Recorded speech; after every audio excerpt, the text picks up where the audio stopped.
I'm Joseph, I'm Nick. and this is Fish Jelly. hmm How are you? I'm good. How are you? I'm well. Oh, good. This is a special podcast episode because we're going to have a guest later, but we'll introduce them when the time comes.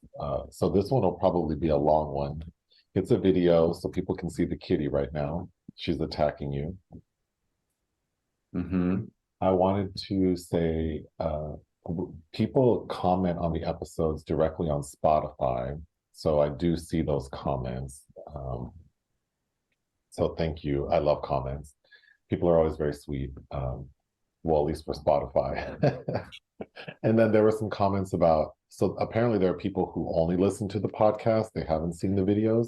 Oh, Um, because there were comments about like we should have merchandise.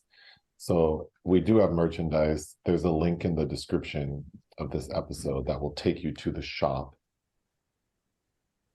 Um, I wanted to follow up on last week's conversation about Scamanda because the biggest thing I wanted to talk about, I forgot to talk about, which is this idea that, and for people who don't know, Scamanda is that podcast series about Amanda Riley, who was convicted of wire fraud for faking cancer and getting people to donate to her.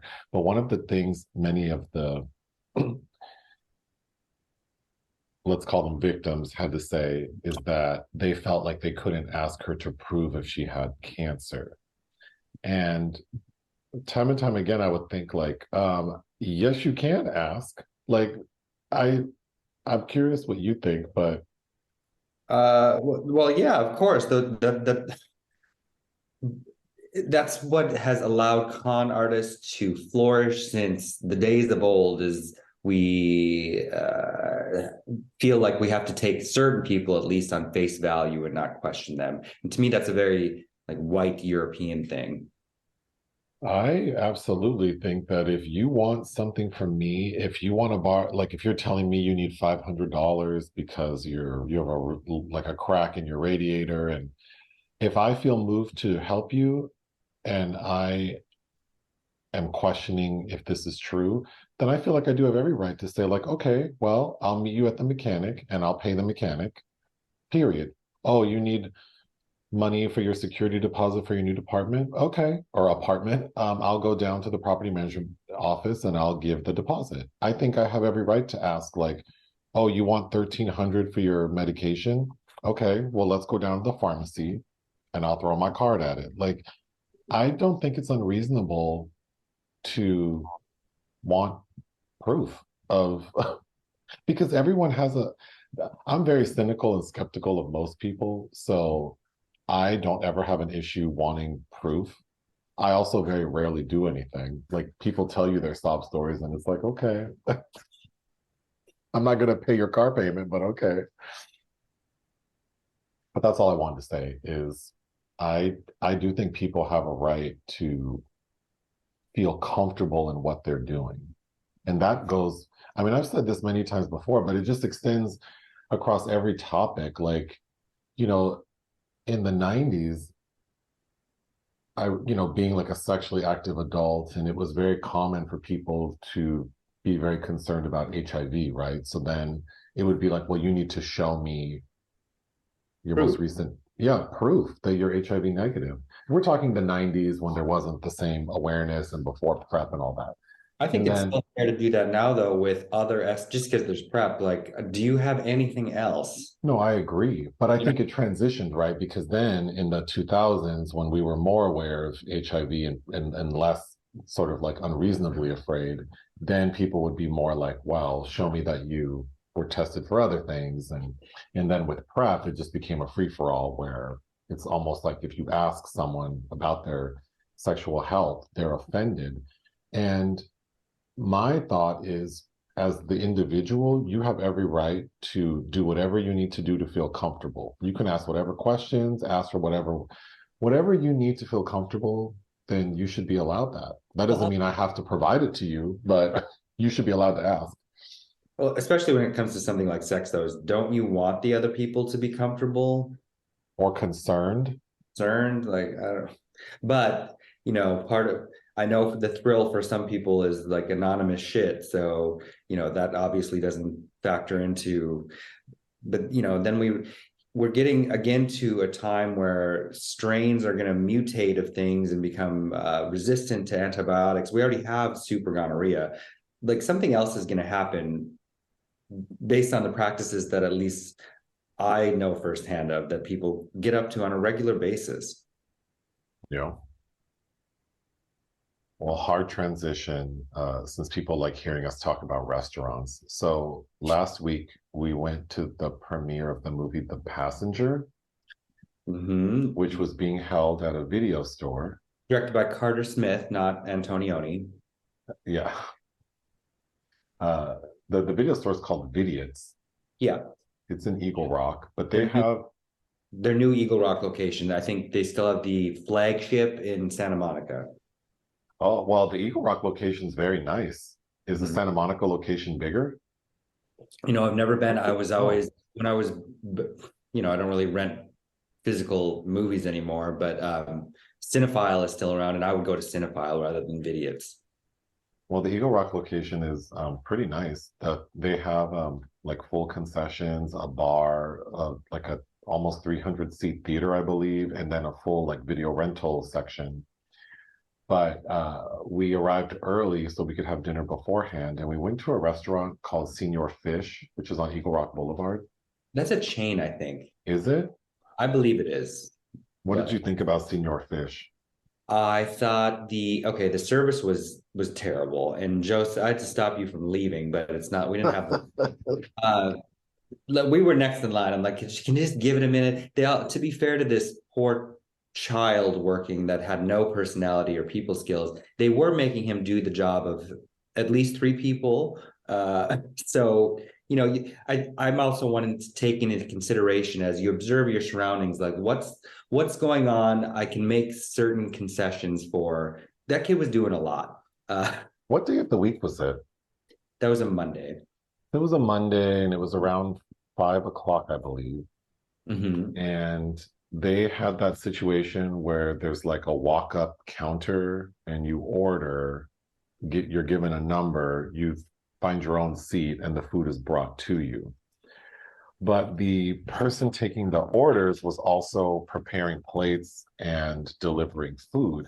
So after every order, he would sort of shut down the window and then do all of these other things. So we stood in line for way longer than we needed to just to order the food. And then, of course, it seemed like they were short-staffed, so they aren't bussing tables, so it's not very tidy in there. The interior design was strange. Looked like it had been a church dance hall for. It is an interesting setup, yeah. Small congregation. You ordered a scallop torta. Did you like your torta? I did like my tortas. I mean, the disappointment I invariably have with ordering seafood now is I need a little more. It needs to the meat. The scallops that I did get were good. I mean, okay, maybe I'm just a pig. I wanted like 10 more, but whatever. Well, I ordered the carne asada fries, which were mediocre. Well, the fries were kind of soggy, like they weren't fried long enough, and there was very little meat. The carne asada there was tasty, and then the salsa they put on it just tasted like they poured tapatio on top. And there, some places have a little bit more in it, like beans, and this one didn't. But we each ordered a drink. You ordered a michelada, and I ordered a watermelon margarita. And this is the highlight of the visit, is that I know what tamarind is, but I guess I'd never had tamarind candy. So in both of our beverages, there was a straw that was like covered in tamarind candy, and I really liked it. It made sense for my watermelon margarita. It did not make sense for your michelada. No, it didn't taste good with that. No, but I did enjoy that. So I guess, would I go back to Senior Fish? No. Well, I go back to Vidiots. Yes, actually, it was just there. That's why we had such a late live yesterday. I had a meeting at Vidiots. That's right. Well, moving on to films released we didn't cover, something called Brother. Oh, yes. I was kind of surprised you. Maybe I'm not surprised that you weren't interested in this, but it's looked at debut from Clement Virgo about a pair of brothers in the hip hop scene in Toronto. Um, I'm interested in watching this, but Oh, there's something called The Collective with Tyrese. Ugh. oh yeah. So this is one of those directors, Tom DiNucci, who I guess is going to be one of those who's pooping out a bunch of stuff because he already had a release this year starring Megan Fox called Johnny and Clyde, which we did not see. But Tyrese is joined by Don Johnson and Ruby Rose. Yeah, I mean, I like Ruby Rose, but yeah, that's a no. Okay, A Compassionate Spy. Documentary from Steve James. It's about the Manhattan Project scientist Ted Hall, who shared secrets with the Russians. Mm. Corner Office. You know, you said you would watch this, and I have a screener, and then we didn't end up having time. But it's a comedy, like a dystopic corporate comedy starring John Hamm, directed by Joachim Back, which I don't think has been well reviewed, but we Well, can see. it's horribly reviewed, so when it was time to watch it, I thought I we have so much else, we're so busy, and I just didn't have the energy to watch another shitty movie. Mhm. Next, Dreamin' Wild. I saw this at Venice, the Venice Film Festival last year. It stars Casey Affleck and Walton Goggins. It's directed by Bill Pohlad, who directed Love and Mercy several years ago. And it's about Donnie and Joe Emerson, who I was ignorant of before walking into this theater. But they were brothers whose father, like, they lived out, I forget where they're from, but out in this rural area, and he built them a studio. And Casey plays the younger brother that I think is a little more talented, but they apparently cut this album in 1979. They released called Dreamin' Wild. It wasn't a hit, but it had a very unique mix of sounds like electro, R&B, and uh, rock. And it was this, and I think they did some solo stuff, but they kind of went nowhere. And then in 2008, this album Dreamin' Wild was kind of rediscovered, I think, by a radio DJ, and then it just took off. Everybody wanted to know what this sound was, who these people were, and then these brothers, now as full as adults, are confronted with, should we try to make this career that was our dream that we let die? Next, Klondike. This film sounded interesting to me too, from Marina El Gorbak from Ukraine. It's about a plane crash in the Donbass region in 2014 and how that kind of leads this community that had been trying to avoid the conflict between Russia and Ukraine, of course, around the annexation of Crimea, I think that year. It sounds really interesting. Oh, Our Body.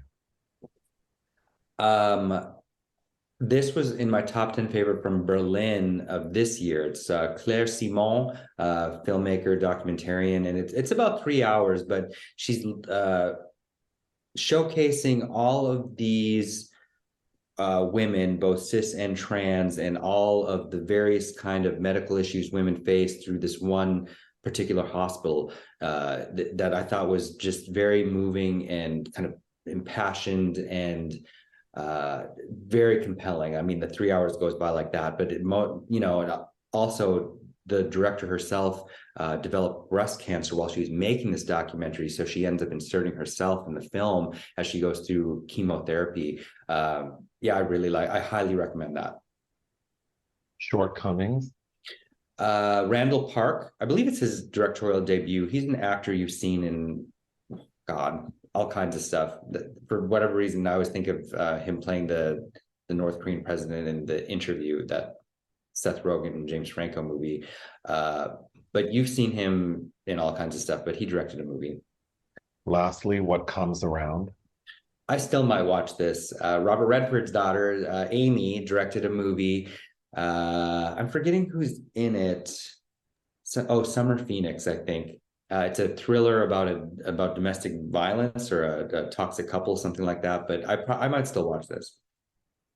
Movies we watched for fun.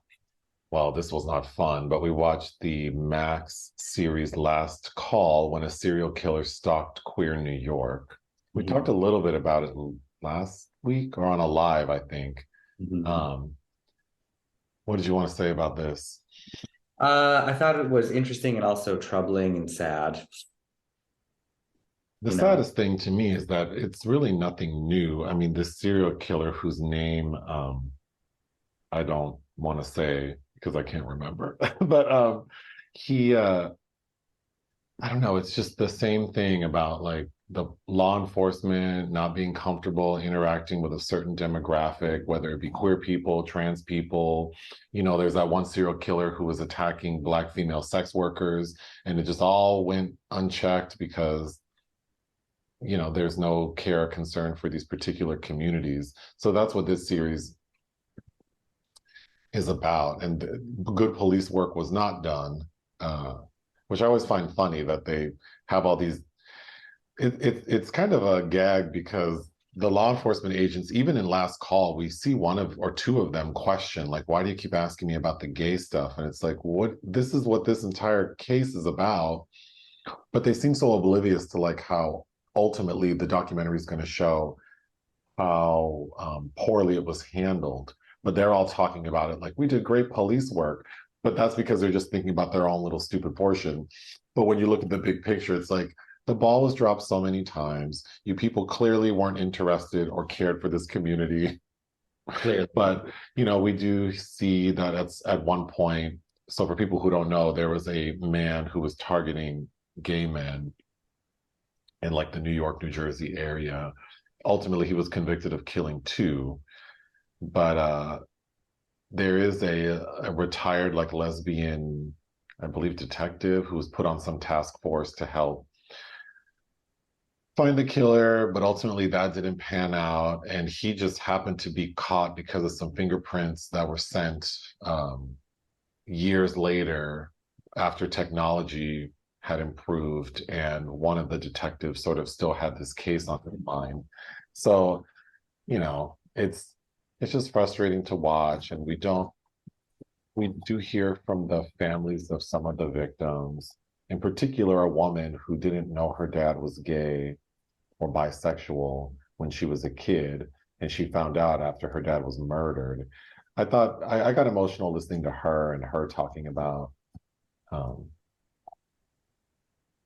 how she really would have liked to have known that man, you know, like his authentic self. Mhm. Um, I we think want. Oh, go I ahead. spoke incorrectly of it last time. The director, I believe I missed. I think I had insinuated that I thought he was the nephew of the Puerto Rican man that was one of the victims, but it's not. Oh, so sorry to this man. Anthony Corona. You Corona. watched Never Die Alone? Yeah, which I read the book by Donald Goines, who's kind of the godfather of urban literature. I have a couple of his books, including Whore's Son. But he wrote like kind of like a lot of gangland epics, and I think he's influenced a lot of hip hop artists. But I'd never seen the only film version, I think, of an a Donald Goines novel was Ernest Dickerson's um, 2004 film starring DMX. And I actually thought it was quite good. I was a little distracted at DMX at first. I'm like, oh, it feels like stunt casting. I don't know how good he is, but he actually fits that role of this pimp who gets murdered and who gets shot down. He gets released from prison. He gets shot down in the street because the man that he owes money to is kind of, he wants his money and is also not going to let him get away. He's going to get revenge. There's a white man that sees him get gunned down, and it's David Arquette, and he helps him and brings this guy to the hospital. In return for that kindness, the DMX, this pimp, leaves him everything, including all this like stolen money he has in the car, and his car, and a set of tapes, which are basically a diary relating his experiences in exchange for giving a proper burial. So David Arquette becomes invested. DMX dies, but everything's a flashback that we're seeing. David Arquette's dating Aisha Taylor in it, or Tyler. It was directed by Ernest Dickerson, who I think this is the last film he directed. He's been in television since then. But Dickerson, you know, his seminal debut was Juice, starring Tupac, which is an excellent movie. And of course, he was a screenwriter for Spike Lee. I believe he wrote Do the Right Thing, among several other things. But I actually thought this was a pretty damn good adaptation of that book. Oh. Uh, Rhyme and Reason. Oh, this was a documentary, a hip hop documentary from 1997, directed by Peter Spirer. That was kind of a summation of where hip hop has come by at that period. But it's just interesting. I had watched it right after a screener of the 4 episodes of Ladies First, about the first women in hip hop, that's about to come out, I think, next week on Netflix. And it's funny getting this kind of fantastic recuperation of all these women, and then watching Rhyme and Reason, the handful like Roxanne Shante, Chirac, that they're mentioned in this little montage, and a few other women get like sound bites, but they don't even mention them by name, collapsed in this documentary, which focuses much more on like Method Man and Ice-T. Mhm. You watched Buddy? Well, Paul Rubens died, as we know, this week. So I watched a couple things I hadn't seen for a long time or never had seen. And I never saw this film. It's from 1997. It's directed by Carolyn Thompson, who's the screenwriter of Edward Scissorhands. So, Rubens and Burton were close. It's about a 1920s social, like this heiress who's obsessed with animals. She has a veritable zoo in her backyard, and she is into, not unlike Diane Fossey, saving little primates at these zoos that are not treated well. And she somehow comes upon a sick baby gorilla. And heretofore, before this gorilla, no baby gorilla survived without their actual biological mother. It just seemed like humans couldn't figure out how to sustain them without that nurturing that they needed. But she somehow nurtures this gorilla. I think there's somewhere, I think in LA, and she lets this thing grow up to like its full size, and until they realize that this is no longer feasible, because the gorilla is very much she's the mother figure, but she's also harmful to the mother figure because she lets her pick Rene Russo up and throw her around. And when the gorilla gets angry, of course, that's a problem, and it takes an army to kind of get her back to where she needs to be. How does it look? It Like looked, the production of the gorilla. I thought overall the gorilla looked pretty good, because it's obviously not a real one. And Paul Rubens is only in one scene in that, and he's, I guess, a primatologist or something that treats Rene Russo like she's crazy for considering rearing a baby gorilla, and he ends up being right. Alan Cumming is in it as her assistant. It's interesting. I don't know that I thought it was a good film, though. You watch Big Top Pee-wee. Yes, the sequel, the 1988 sequel to Tim Burton's debut, which I seriously don't think I've watched since I was little. And Penelope Ann Miller is his girlfriend that he doesn't really like, that theme. And, I love Susan Tyrrell, who plays Midge Montana, who's like a woman that's about this big in a relationship with Chris Christopherson. Valeria Golino gets an introducing credit as the seductress in the circus that also falls in love with Pee-wee. I want to say that's the same year as Rain Man, though, because she's the female lead in Rain Man. But anyway, I think it's not. I already think. Well, I'll save my thoughts for the original, but it feels even more loosey goosey. Oh, okay. You watched Dunstan Checks In. And Randall Kleiser directed Big Top Pee-wee, who did Grease, of course, and It's My Party, which I know you've seen. Yeah, Dunstan Checks In. I wish you had stayed up to watch this with me, because I've been wanting to rewatch it since forever.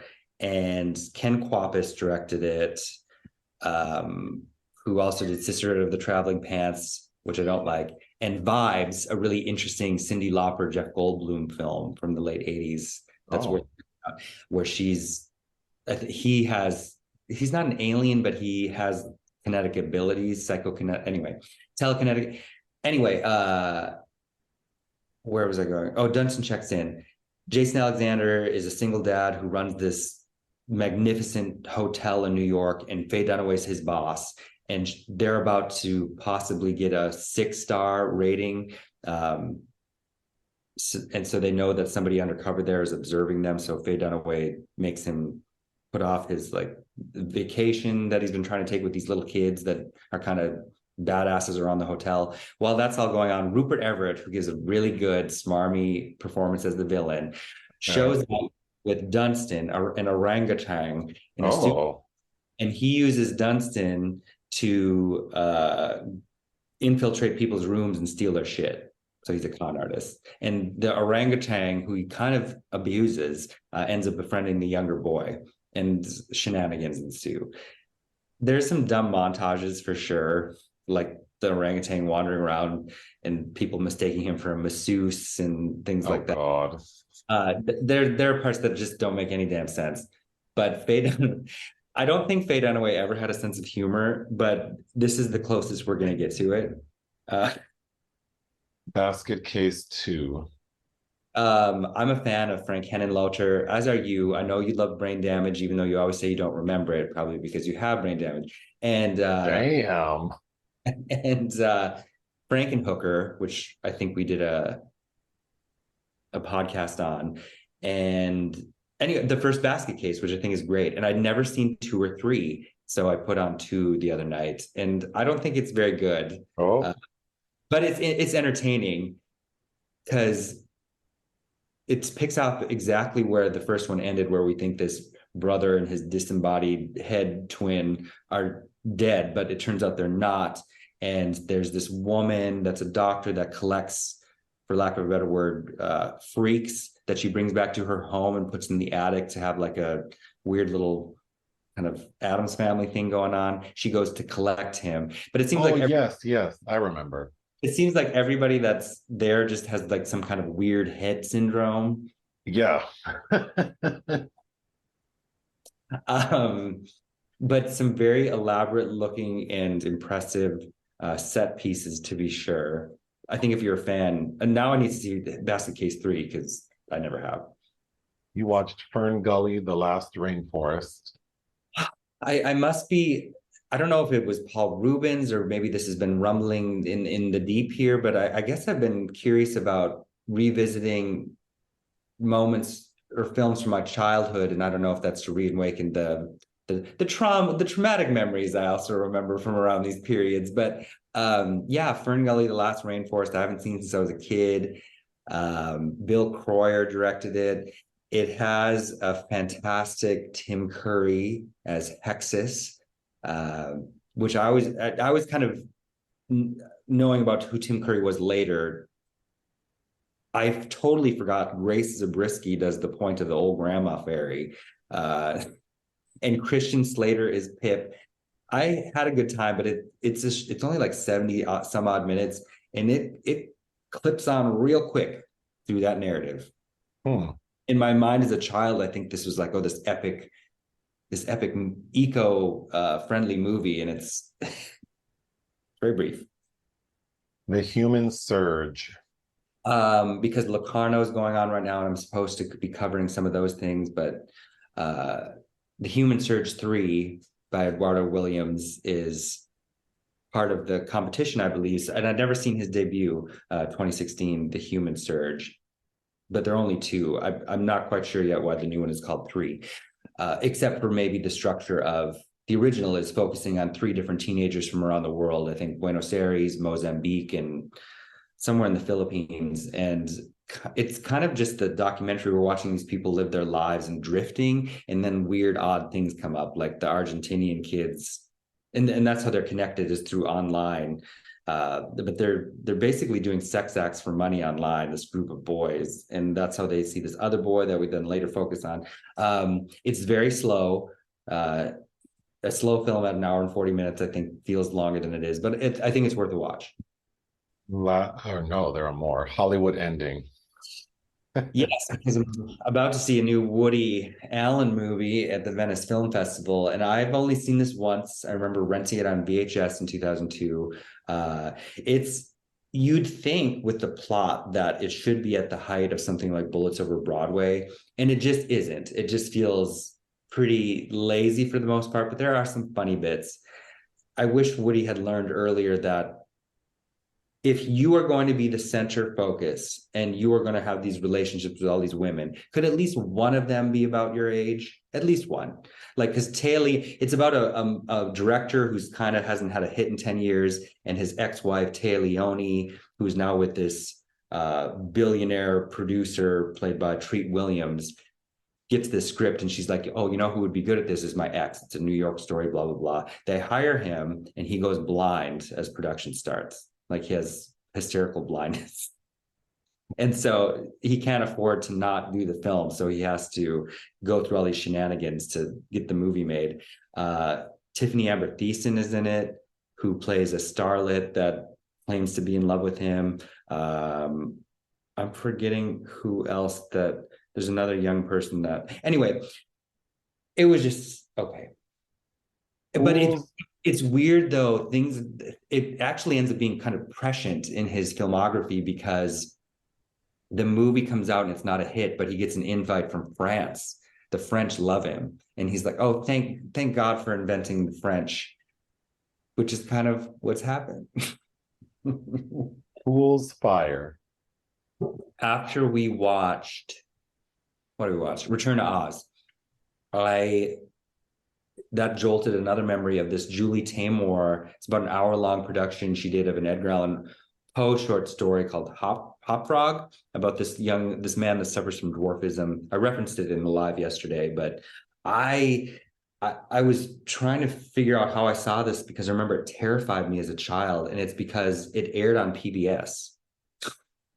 So my mom must have, it's on PBS. So here, watch this shit, kid. And it's about this. You literally see this dwarf and his family, and it looks like he's being stolen or abducted. He has to flee from his home, and the next thing we know, he's the Joker in this court that are all made of these terrifying-looking, larger puppets. And he seems to accept his fate as a Joker until a woman who's also a dwarf is demeaned in the court, like she's slapped by the king. And so then he plots to put on a show which the king and his court will all be engaged in. He's going to dress them in a costume, but he makes them flammable, and then he burns them all to death. That's what I watched as an 8-year-old. Finally, lastly, Black Belt Jones.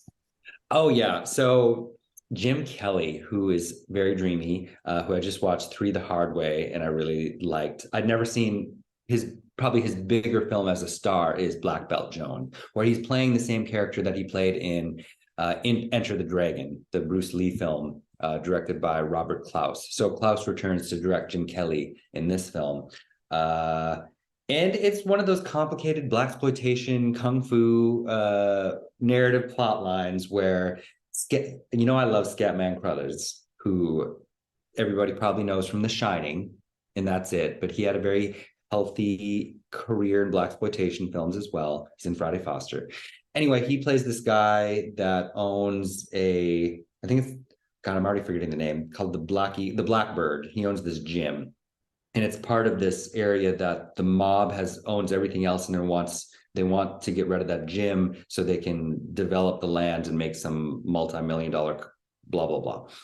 But Scatman refuses to sell. So this is the plot of many blaxploitation films. This other arm of the mob, this black guy named Pinky, that Scatman ends up getting murdered, but they still can't take the building because he willed it to his daughter, who's played by Gloria Hendry, who we just saw recently in Savage Sisters. So she shows up at his funeral, has a lot of sexual tension with Jim Kelly.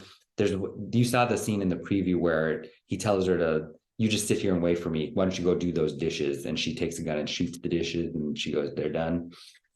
Yes. There's some really good moments of that kind of energy in the film, but it really is a lot of kung fu fighting, a lot of martial arts, showing off how skilled Jim Kelly is, which I do enjoy well enough. But even at 86 minutes, it did feel a little long.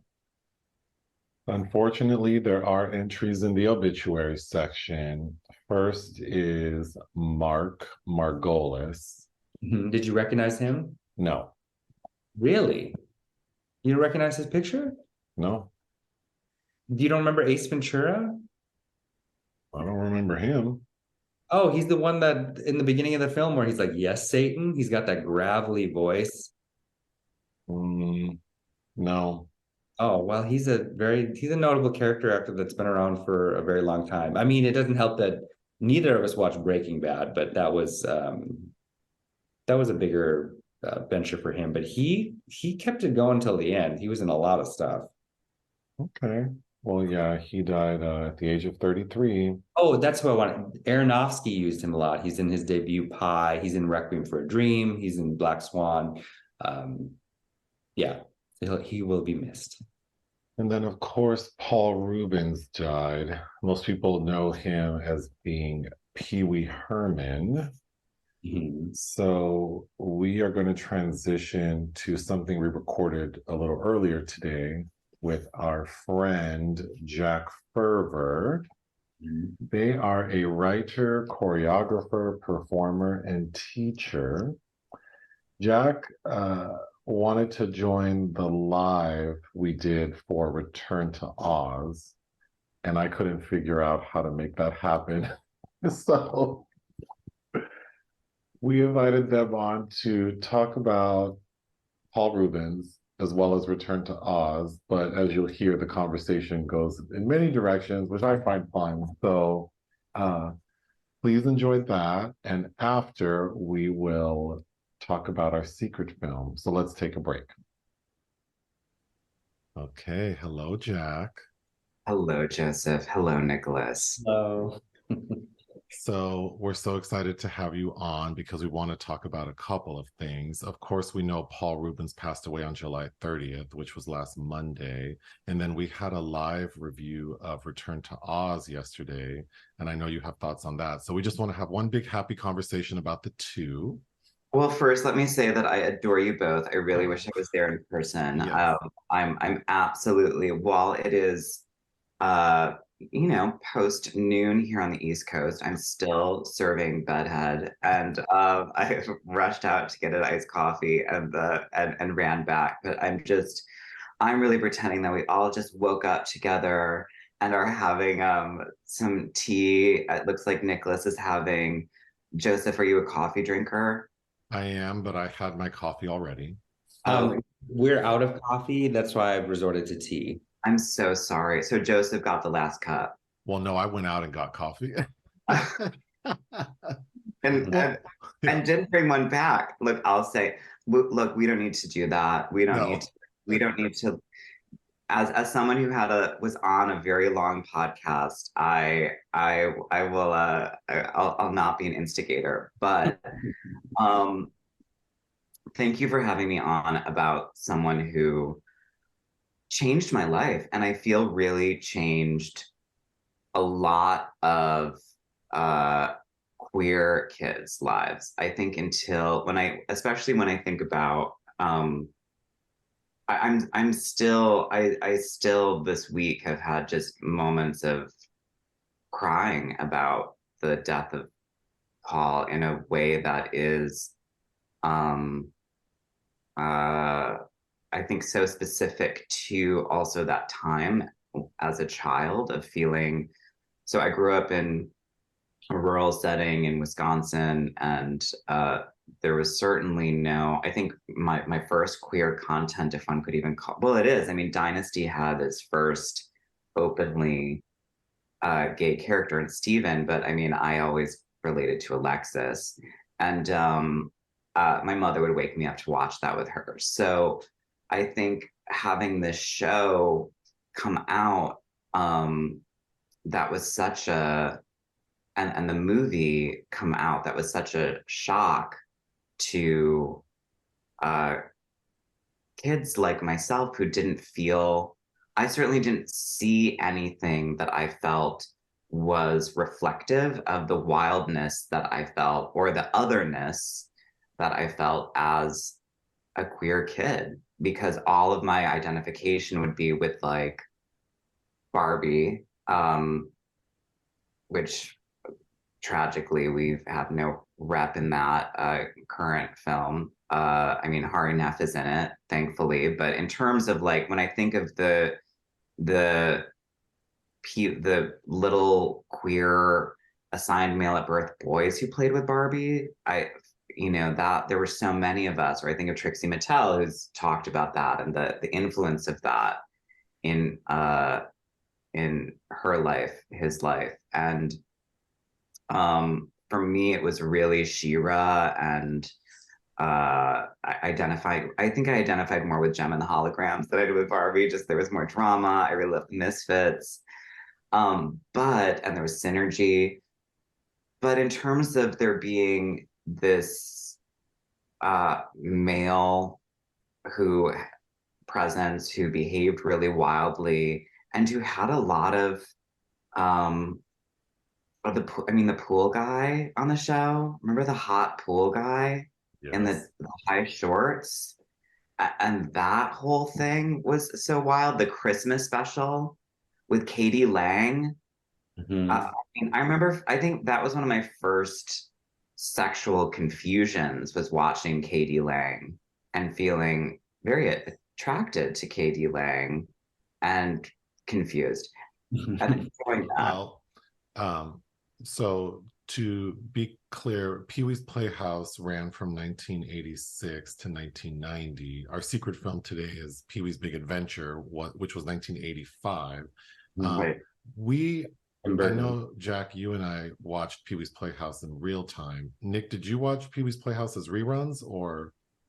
We did watch it as reruns, and we used to do Pee Wee imitations in the house. And so I would have been about 6. So that was before I was questioning anything. Um, but I remember clearly when he was arrested and how that changed. But yeah, it would be like Pee Wee and Steve Urkel All impression wrapped in. in Well, I kinder. feel I feel similarly to Jack in that watching Pee Wee's Playhouse and seeing this character that sort of had an aesthetic that was off center and the diversity in the cast. I mean, seeing Yeah. Lawrence Fishburne as John B, even like I have very distinct memories of Penny and like for some reason like this little girl made of pennies I thought was so cool because it wasn't what I was used to seeing. So I think just these visuals alone were so important in making me feel like there was a space that was sufficiently or comfortably weird, Mhm. um, that felt okay to me. And I remember some kids and maybe even like my dad making comments about Pee-wee in a like a derogatory way. But in my little gay mind, I thought, oh no, Pee-wee seems normal to me. I mean, And it's interesting that and were the derogatory comments around his um I'm curious what the derogatory comments well, my were that dad, you I think they were my so in dad, the collective. yeah. So my dad is a known homophobe, but yeah, lots of like he liked to throw around the word queer and just like why like he's wearing like he's obviously wearing makeup, like that's weird. And I I remember not knowing what drag was, but I thought like, oh, he's just doing a character. Like, what's the big deal? And I think I had an awareness even at that younger age that this is just a character. This is not how this person lives in real life. So what is the big deal? What is the big deal? I didn't understand what subversion was, but I think I was in tune with the concept. And so to me, it felt very much like this is just a thing. I mean, it's not that big of a deal. I just remember being a kid thinking, God, my dad is just so critical of anything that isn't hyper masculine, anything that's off center. And I think that's why I loved Pee Wee because my dad didn't like Pee Wee. it's really, it's yeah, I think and I was quickly looking up to make sure that I was right because Lawrence Fishburne plays Cowboy Curtis. I mean, Mhm. it's the thing that Lawrence Fishburne plays, and Lawrence Fishburne already had this filmic career. I mean, it was also this thing of seeing people enter in, and it is also Paul Rubens's thing of coming from Los Angeles. I mean, went to Cal Arts. There's amazing photos that have surfaced of Paul and drag at Cal Arts. Um, uh, and there's a way in which, and something that I've been reflecting on in terms of the culture that I think we're in, that I find um, mm, there's a part of the culture that I feel really depressed by, which is I feel that we're being served a lot of children's theater. That like it's really, I think that in the polarization of the times that we're in is really allowing kind of for just one thing to be given to people, which is children's theater or war movies, basically, or something to do with war, some sort of something like that.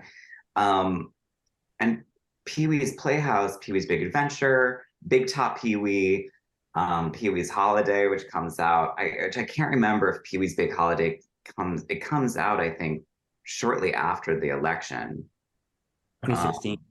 Yeah, I think it came out after the election. I think it was this place that we like took solace in post the election, because I also feel I remember watching like the Christmas special as well to kind of feel like we can stay weird, we can be here for the kids, like how do we show up for them? Is that it was very subversive children's theater, because the first thing of Pee-wee's that I saw was the stand-up.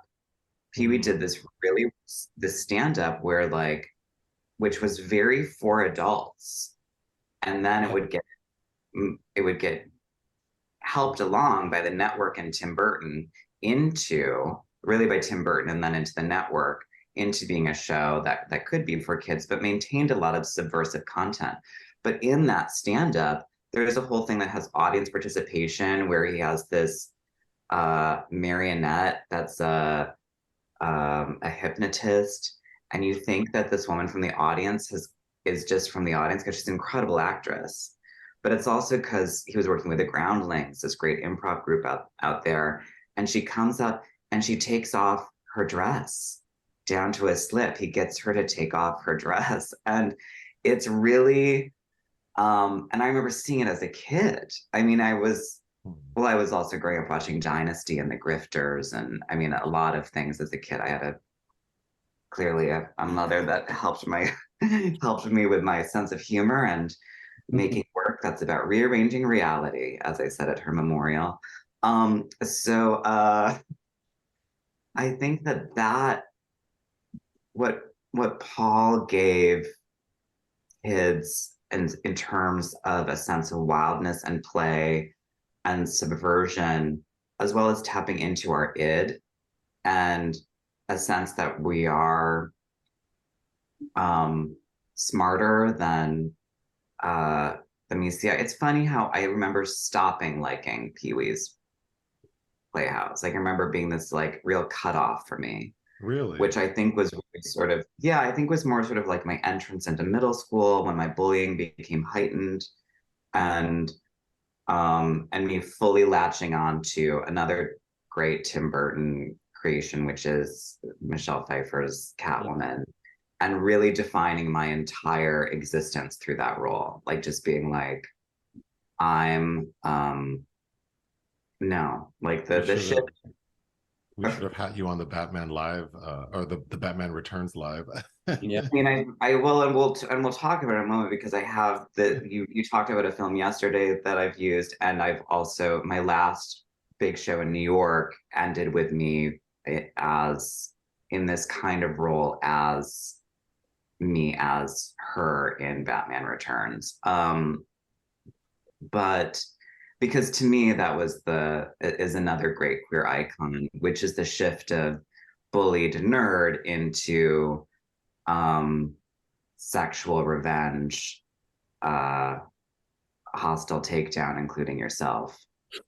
I did want to make a hard transition, and it's because I feel passionately, or like I have strong thoughts about this, which is Paul Rubens' 1991 arrest for indecent exposure. Yes. For people who don't remember, he was arrested for masturbating in an adult movie theater, and it turned into a PR nightmare, and reruns of Pee-wee's Playhouse were removed from stations, and his career really took a tumble. And at the time, I can remember, and I want to know what everyone else remembers, but adults speaking very negatively about what happened. And of course, being a 13-year-old, I think I just, in my little world, it felt like people attached like perversion and homosexuality to Paul Rubens already as Pee-wee Herman, and then this incident fortified that. So I think it's at that point I became sort of like afraid of liking Pee-wee Herman. I don't know. Maybe that was the point where I kind of like stopped. I mean, at that age range, I guess I also would have been like, yeah, Pee-wee's Playhouse is not for me. But I want to hear what everyone thinks about the like public response to his arrest and then how that might play out today. Um, I remember when it happened. I was young, like 6, because my uncle who lived next door used to bring over treats, and he would imitate Jambi, and he'd make us say "Mekalekahai, Mekahami." He'd go through this whole rigmarole, and he was already a little sus as an uncle. But after that, I remember my parents, and he would still do that, would kind of cast aspersions on what he perhaps really wanted. Like it opened up this became this whole slippery slope of somebody that still likes Pee Wee Herman, and why they would still be attracted to somebody that's done something so, perverted. Interesting. Yeah, I mean, I remember the whole media scandal about it, the outrage about it, but I remember him, I think because I as well was old enough to have seen some news thing where he said, say whatever you want about me, but I'm not a pedophile. And he said, you can say that I don't remember what the full quote is, but it was also this thing of really feeling this, well, all of that tension that was building around, I think, a lot of wildness that was looking to get shut down. I mean, this is happening in the AIDS crisis. This is happening at a time when the U.S. government is fully enacting a genocide and we're in this extreme conservatism that at the same time is looking. You feel that there's these adults who are looking to keep making queer spaces in whatever way. And for me, I continually think of Tim Burton in that, because I think like another like an earlier queer icon for me would be like Lydia Dietz, like someone who doesn't, like, my whole world is a dark room. Like I just this sense of I don't fit in.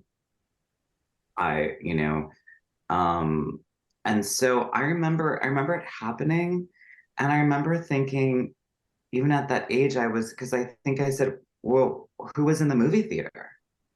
And it was like adults. And I was like, I don't understand. So what's the big deal? Was this a movie theater where people do that?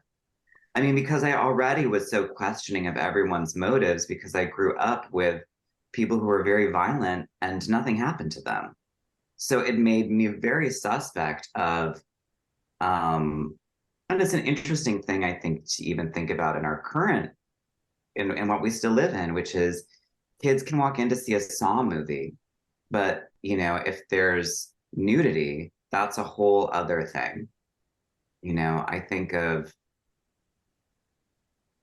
we're founded on Puritanism, and this country is founded on bloodshed, erasure of its First Nations people, and then we move into Puritanism, which in the witch trials, the first thing that would be looked for a witch would be if the woman was attractive.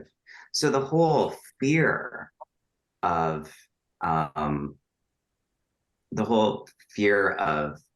sex, and that, I think by that age I was like, well, what was, if it was all adults and it was like a movie theater, what was the movie? I think so, because wasn't it a porn? Yeah, so actually it's really interesting to me that, because we're the same age, Jack and I, and that you were mature enough to question that. I think for me, I thought, oh my gosh, like he was in a movie theater and he just pulled his penis out. But so then that makes me, because I said I would talk about it, that when I was in college, I worked at an adult superstore and it was huge. It was multi-level. It had a huge theater and arcade. And the only thing I wanted to say about that really was that what's so frustrating to me now, but even back then when I worked in this place and I would recall what happened, because we also know someone else who got some notoriety for doing something very similar. So even and that happened around the same time. So as me working in the adult bookstore. So I remember thinking, I don't know if people understand what these places are like because everyone is doing that there. It is understood that that's what's happening to the point where, as an employee of the store, we weren't required to clean the theater. We had an external like company that basically came in hazmat suits to clean Hosed it daily, down. to literally disinfect all the surfaces because there were body fluids everywhere. So I Whoa. think there's this interesting thing that happens from my perspective is that a lot of people judge things they don't understand and they place their own morality on, people project, and it's like, well, there are spaces where adults can go and engage in certain behaviors, and whether or not it's legal, everyone in that space understands what's happening. And to me, when you take that into consideration, and the fact that the police target places like this, I mean, they do like undercover raids just to entrap people, which is an entirely different conversation on why we're using these resources to ruin someone's life who's doing something so benign. But aside from that, that's the biggest thing that comes to mind, is that I don't understand, or I don't think people understand oftentimes the full picture. So in 1991, hearing adults talk about him and calling him a pervert and a pedophile, like, this man being caught masturbating in adult theater has nothing to do with what a pedophile might think or do. But you're putting it together because he's affiliated with a children's television show that was no longer being produced at the time this happened. But the way it was portrayed in the media and the way that, like playing telephone, was that Pee Wee Herman was at a theater Totally. pulling Right. out his, like, so that's how I remember thinking of it as a kid, not of Paul Rubens, but of Pee Wee Herman. Oh, wow. Oh, that's what you thought at that age. Right. I mean, and how destructive and how, well, and also again and again, it's this thing of what is the government? What are these systems of power looking to spotlight, to always to deflect whatever nefarious activities they're up to? And I think, and especially when it gets into the kind of how to wrangle into homophobia, which is which is hot, hot, hot. It is still hot, hot, hot going on. And once again, it's all like the way it feels like, what year is it? To quote the end of Twin Peaks season 3. But it's, we're this conservatism and the death of Paul, and also feeling so grateful that the amount of love that poured out at this man's death, that also he is, it not goes through that scandal, and Tim Burton has him at the start of Batman Returns, remember? Like, he is there as right. Paul Rubens. Yeah. I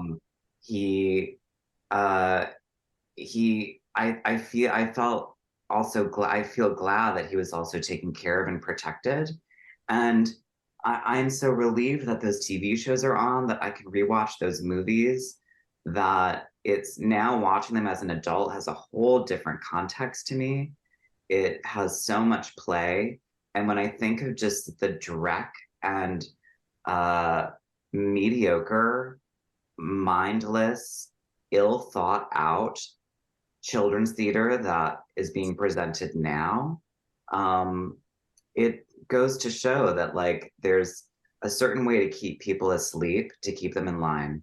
And I think people who are waking people up will always be targeted. I just watched the George Michael documentary. You think of and again, in 1992, we're going to have Batman Returns, which is a huge moment for me. And at the same time, erotica comes out, right? So, Madonna. We don't have time to talk about this, but what happened to Madonna in that, to me, is what made the rest of Madonna. There was a Madonna up until that point. Yeah. And then the crucifying and burning of her down to the ground created this other Madonna, which was one that I think really wanted respect. And to me, that is for me the tragedy with Madonna. Like I'm a Madonna stan, and but Erotica is my favorite album. Absolutely. I just think it's the grittiness of its production. You know, and I'm in middle school for this. So this is also when I'm coming into my own sexuality, nowhere to do it.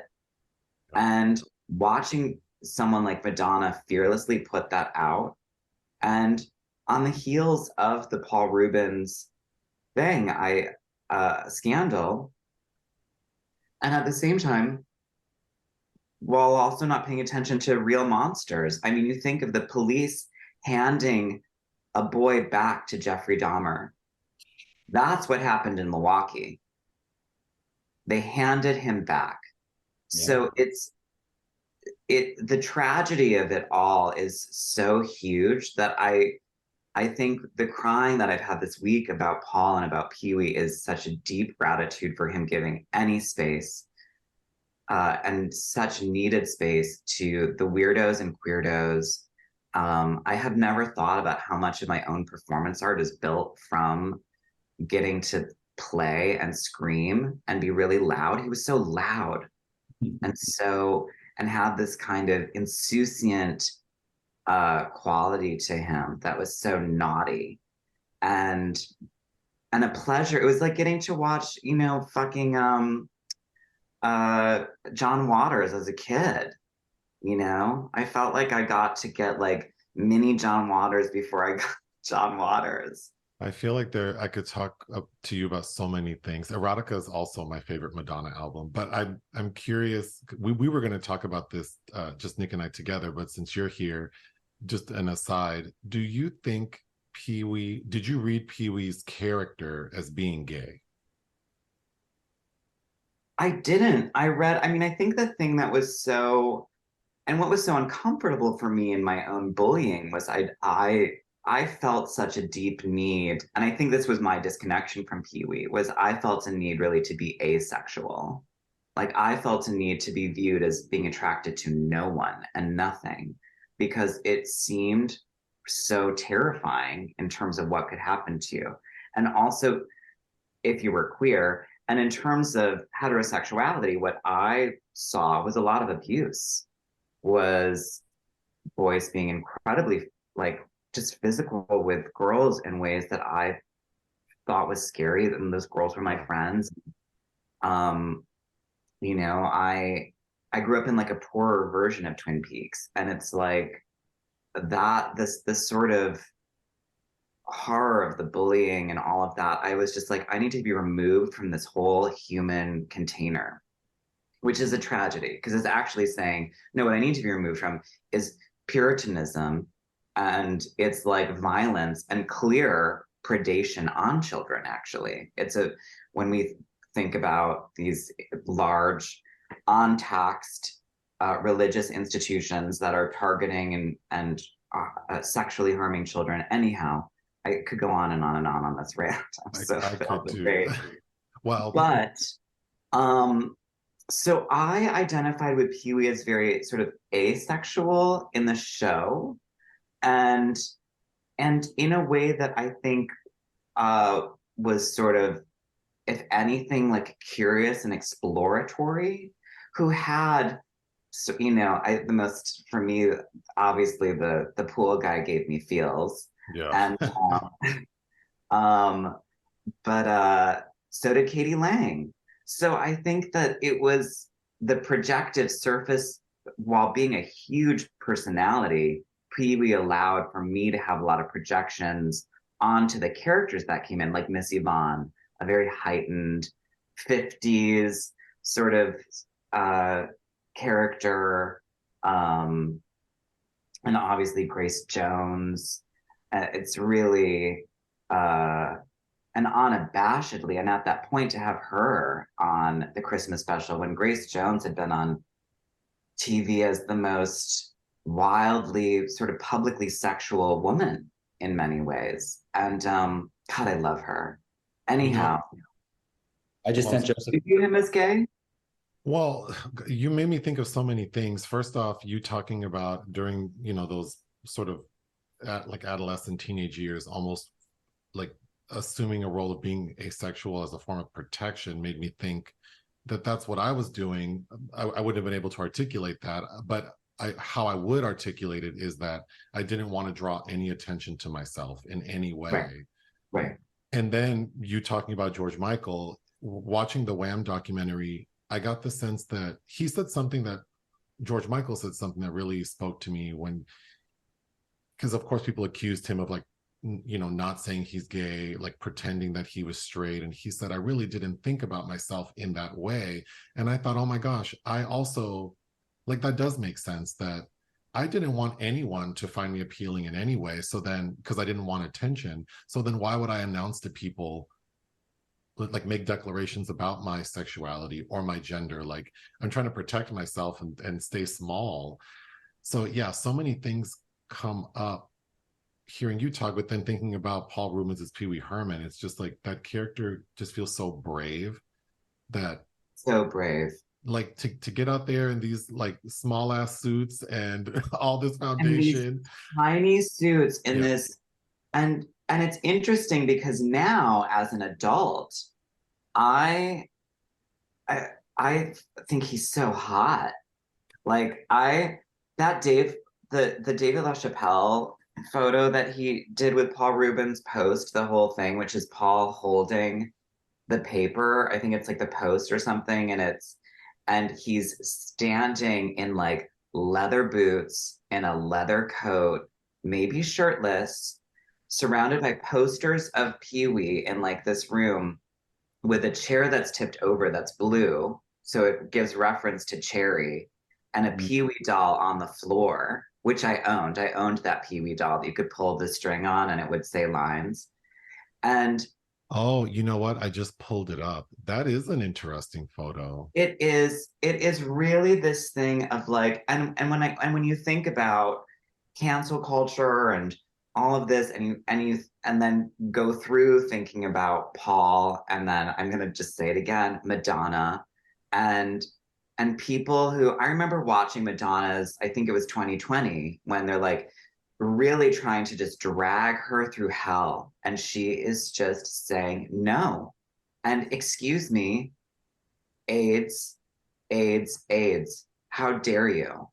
And it's, I just, and again, and a lot of my work is focused on research and in the AIDS crisis and what that did to us by removing all of our parents, and leaving us with like highly traumatized parents who were left, whose all of their friends died. A thing that we can't imagine, Yep. that COVID is not the same because it's not a targeted attack on a minority body, and that absolutely had a higher pop in the BIPOC population, because also what we know about that with big pharma and racism and the medical field and all of these things. So I think, this again, trying to cast a spotlight somewhere other than this genocide that's happening, that was at that moment killing our parents, our queer parents, who would have been our mentors, our when I think of what film could be, if we had those voices, when I go like, oh wow, it's so when I get frustrated about how many of my favorite films are about cis straight old white men, but I'm like, I'm obsessed with Paul Verhoeven. Like, if you gave me like my list, or like, oh, Zulawski, oh, Bergman, oh, David Lynch, it's I have to remember AIDS and what was removed in that. And how that also, of course, to me, always will play back into misogyny. Because I think for a long time I was like, oh, it's homophobia, but it's more nuanced than that. It's femphobia. And I think Pee Wee's thing of really not delivering a hyper mask setting, and also like, what is it to see an adult male behave childlike and have a lot of fluidity, play, these certain ideas of like femininity, and then giving a child like me exposure to Sandra Bernhard Oh my before gosh, yeah. I, listen to excuses for bad behavior. It's really, I'm just so grateful to him. I'm so grateful to him. I'm so angry at what he went through. And I think it's something to bring awareness to, of like, who are we talking about? How are we talking about them? And what's the story that we're not looking at? Because uh, it's as my therapist likes to say, the media doesn't like to cover all the good things people do.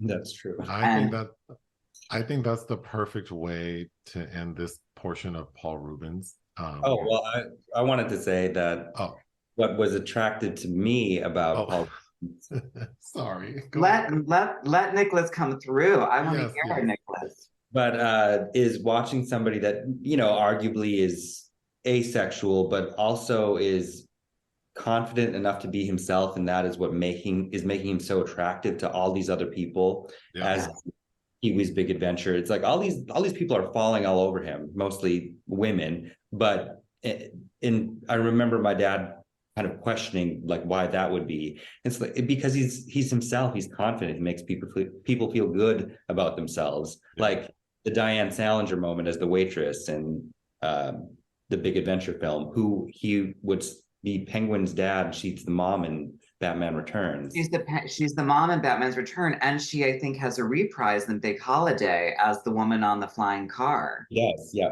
Who ends with "C'est la vie, live it up," Yeah, while jumping out of her own plane. And also I'd wanted to bring up earlier. Do you remember Philadelphia, the Jonathan Demme film with Yes. Tom Hanks? If you remember, the scene where he contracts AIDS is one time he goes to an adult theater. Wow. That's how that's presented. Oh, I don't recall that. Wow. That's Interesting. 1993. Right, which also makes one kind of, and it's so interesting to like spin forward and think of like that Michael Fassbender's big breakdown, fall apart in shame as he gets a blowjob from a guy. Yep. After everything else, that's the big problem. You're like, okay, honey. I mean, the clarity that these people continue to give of really hating queer people, hating them, and being deeply, deeply afraid of them because of functioning outside of, I think, a lot of things that are just about politics and the marriage structure, which is about joining land and an imperialist nightmare old white thing. So it can honestly go fuck itself. And one more thing about Pee-wee is that I wanted to say about all of that is when I remember in Pee-wee's Big Adventure being so attracted to the ex-con, right? Or the convict. He's not an ex-con. He's the con on the lam. And then they dress up, and then Pee-wee dresses up as his wife in that disguise. And I remember being like, breathless, but not sure why. But their whole thing, and I think they kiss, and I think Pee-wee has them kiss again. Mm-hmm. And then we go forward into Pee-wee's Big Holiday, where you think of like the group of black hair queens who pull over to the side to like, and that their hair is the United States of America is so incredible to me. Like I'm just like, honestly, what a gift, what an angel, what an icon. We're so blessed that this world got to have this angel. Yes. The amount of time we did, and who did all this incredible light work while all of these dark, nefarious forces tried to drag her down, as happens with saints. Oh, there you go. Yeah. Okay, I need to take a quick break, and then we're going to talk about Return to Oz. So yesterday we did a live review for the 1985 film Return to Oz, and I knew Jack had a lot to say about it, but I couldn't figure out the technology to have you join the live. So now we get to hear your hot takes on Return to Oz. So the floor is yours. Thank you so much for for creating this space for me. Thank you for creating another space for this film for me. This film is so personally important. I think it is, I would say films are are I mean, the majority of my work has been live performance work, but they've been inspired by films. And the first film I ever saw that I remember thinking, oh, wow, was Return to Oz. I'm sorry, let me go back. The first film was Neverending Story. I remember seeing that and being like, wait, can they see me? And also being like, oh, I'm attracted to this kind of boy and this kind of boy. I really related to Tammy Stronach's role as, and I used in my first piece I ever made. It started with me screaming, "Bastion, why won't you call my name?" But of starting as Moonchild. Um, but Return to Oz was a big leap up because I was growing up, I was bullied. I grew up in a small town. I had obviously seen Wizard of Oz as a kid. And I have to say, I was nonplussed. But this film I saw shortly well, first I remember there was Nickelodeon, so I remember seeing Fairuza Balk do interviews, and I remember getting to see like a behind the scenes thing where it showed her falling and landing on the couch, which after it all falls apart and they land on the Gnome King's Mountain, and screaming and like falling on a wire down onto a couch. And I remember thinking, I have to be an actor. Oh, wow. That is what you get to do, which is screaming, freaking out, running. Like it's that's what I want to do. And because of bullying, I had a lot of symptoms of a childhood being bullied and being in an abusive situation. So I was an early kid put on Prozac. And so I was, when it was still being like test run on kids, and like, how is this going to work? And I had a psychiatrist who I really didn't trust. And the whole thing felt deeply on, like, I already was like, this isn't me. It's not my problem yet. I'm being viewed as the problem. And so then seeing this film where there's this, and I had, of course, was creating a whole fantasy world to cope with what I was going through. So seeing this film, I thought, this is what's happening to me. Like, she's taken to this clinic with this man who you absolutely do not trust from the moment she walks in. And she has this spooky AF parental figure played by Carrie's mother, Piper Laurie, with this can't do anything other parental figure, kind of absent dad. I can't remember whatever the uncle's name is. It's Aunt Em and Uncle whoever, Henry. And what it says about absent fathers and figures, and in real time. So the film was such a huge impact on me that I am a complete devotee of this film.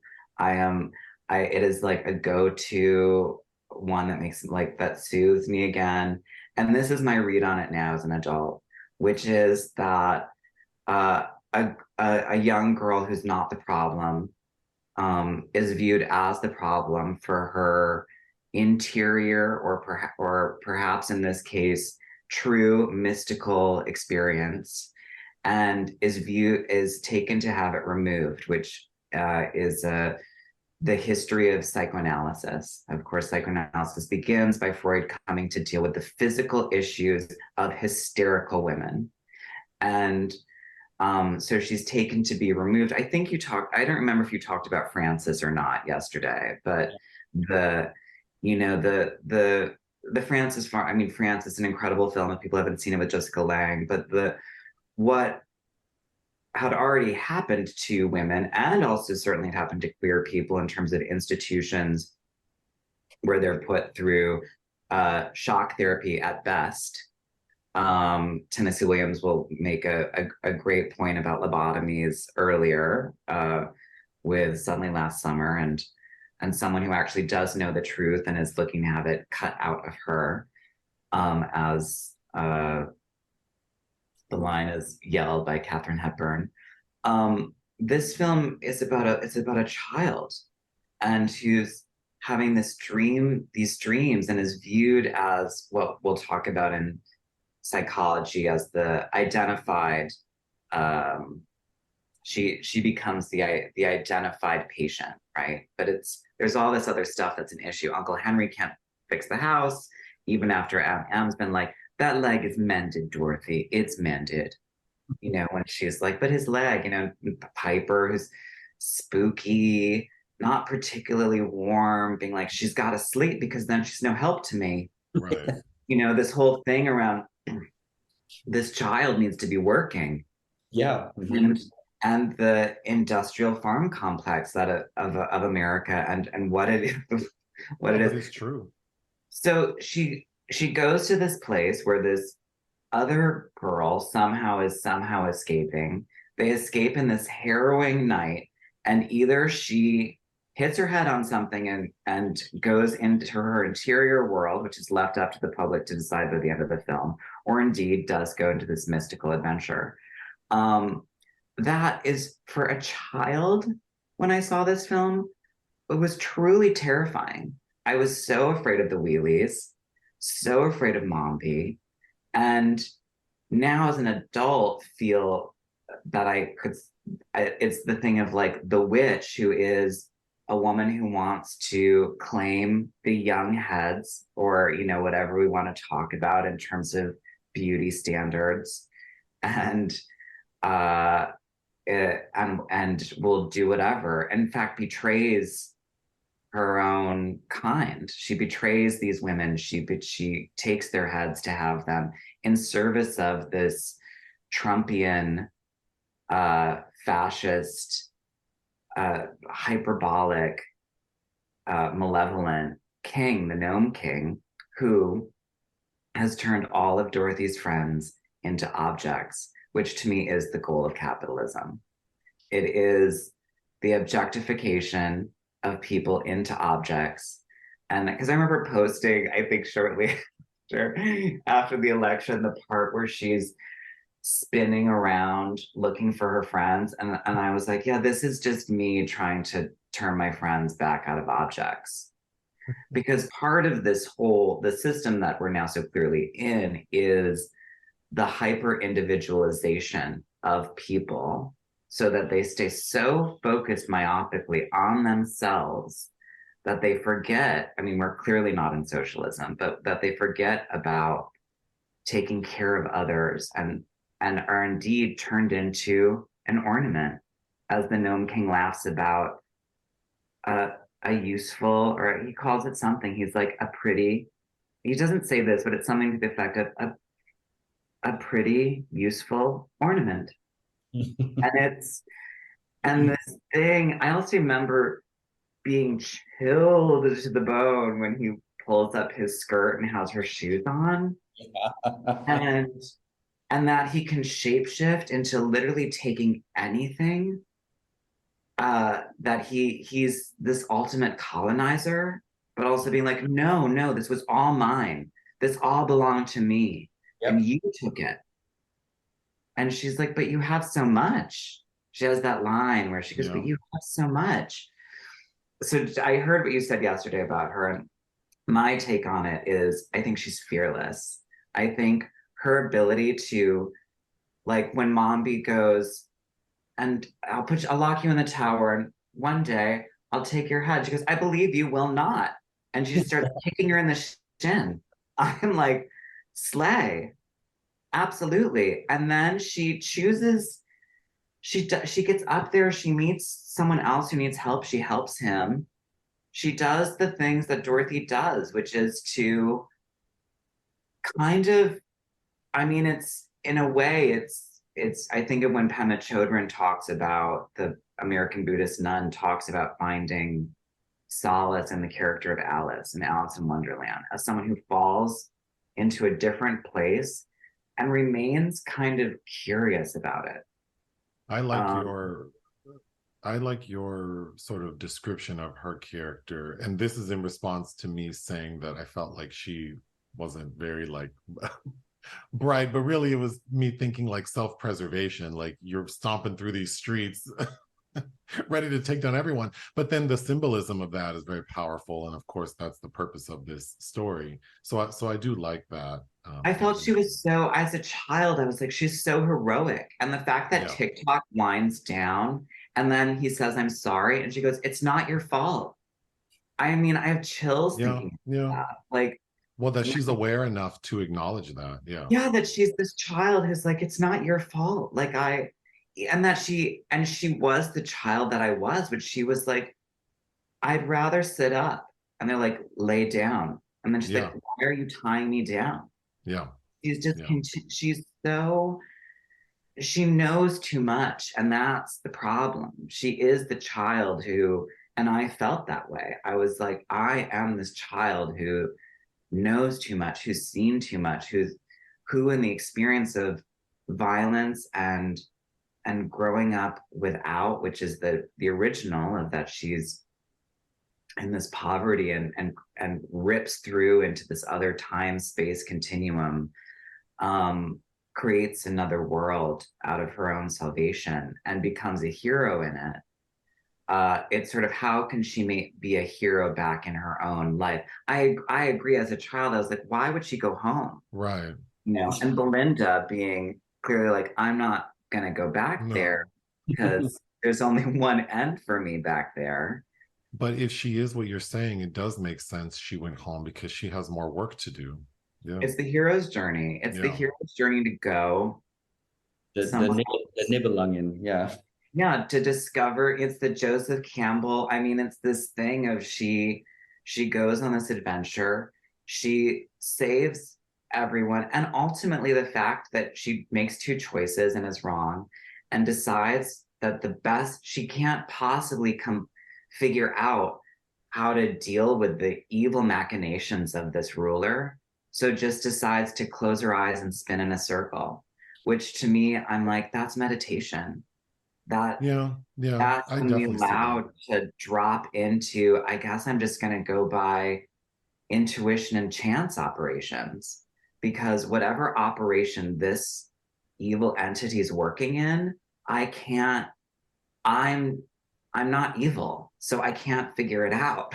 And to be clear, this is in response to me saying that I was frustrated that in the ornament, like the game the Gnome King is playing with Dorothy and her friends, is that she needs to sort of guess who from her friends have been turned into ornaments.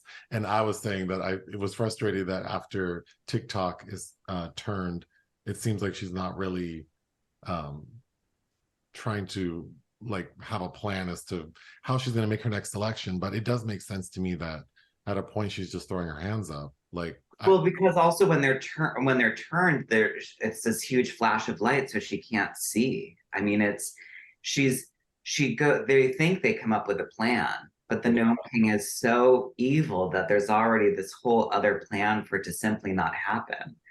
And and there's But something also so beautiful to me that the Gnome King's demise will be an egg. yes, talk about the egg.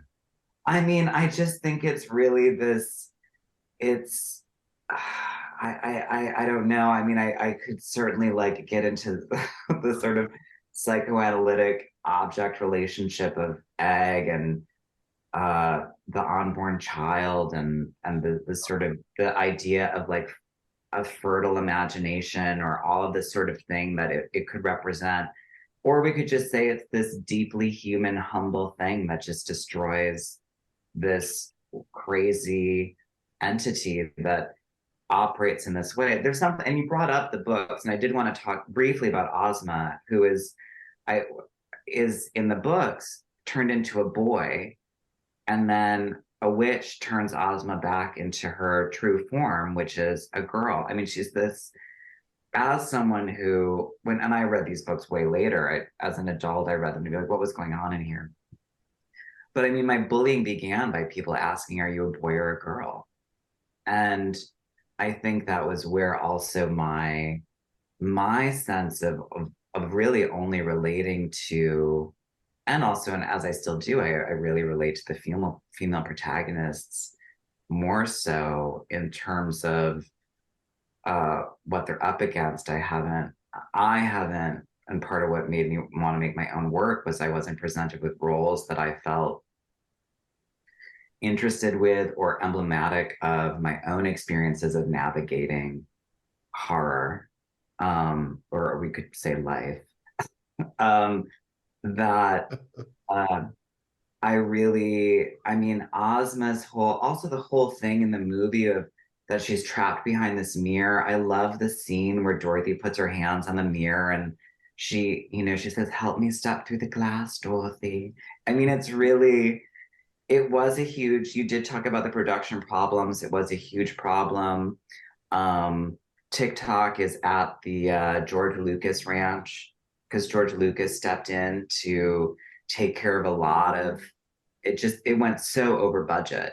I mean, there is someone who's folded in half inside of TikTok walking around. I mean, the the reliance, and I remember that. Does that Instagram account still exist? Anti CGI.